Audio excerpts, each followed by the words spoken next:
We will be taking notes on natural selection.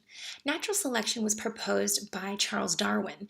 It is a process where organisms that are most capable of surviving, the most adaptable to the change, those are the ones that survive. The organisms that survive pass on their genes, and so therefore, they are creating offspring that is able to live in that more challenging environment. We call this survival of the fittest.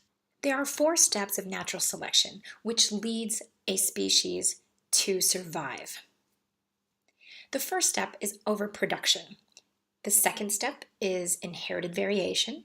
The third step is known as struggle to survive, and the fourth and final step is successful reproduction. Let's go ahead and go into more detail about each step. The first step is known as overproduction. This is where organisms will produce as many offspring as possible. For example, the peppered moth. One species is doing really well, and they are producing many offspring. Here is a picture of a peppered moth. You can see that it's mottled, it has white and black. Now, since many offspring are being produced, there is more variation in the DNA, which means you see more variation within the individuals in that species. For example, the peppered moth, if you have a lot of peppered moth babies, you are going to have some that are black peppered and some that are white peppered. This is known as inherited variation. Here is what the offspring could look like. We have a black peppered moth and a white peppered moth, and these all came from the same parents.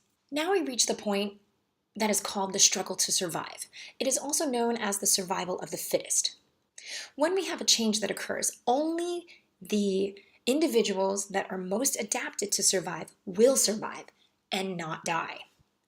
Again, with our peppered moth, let's say we have an environmental catastrophe. We have a natural disaster.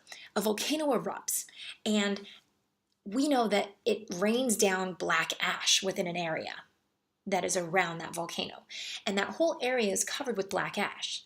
If you have black peppered moths and you have white peppered moths in that area that now has black ash, which moth is going to survive?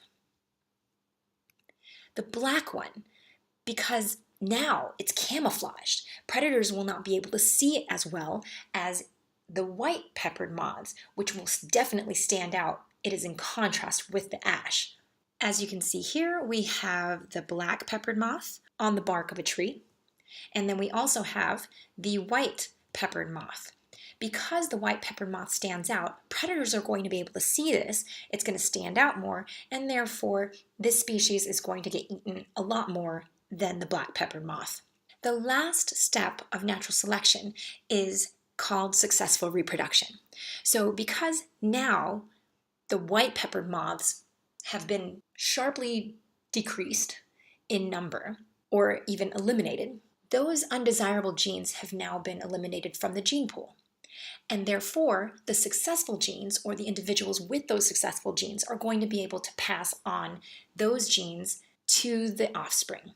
So, for example, because our black peppered moths were camouflaged by the ash, those black peppered moths will have a more successful time with reproducing and creating more offspring than the white peppered moths.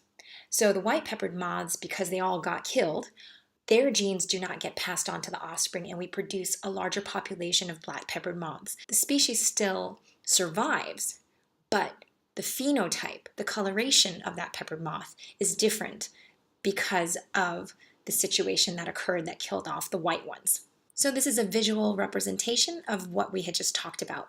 Because the black peppered moth gets to live and get camouflaged, they have a higher success rate of procreating, of reproducing with another mate to create more black peppered moths, whereas the white peppered moth has a very low chance, if any, to reproduce because they've been eaten and their numbers have dwindled. All right, we've reached the end of our TNOTES. Please make sure you understand this information and be ready to use this in class. Thanks for watching.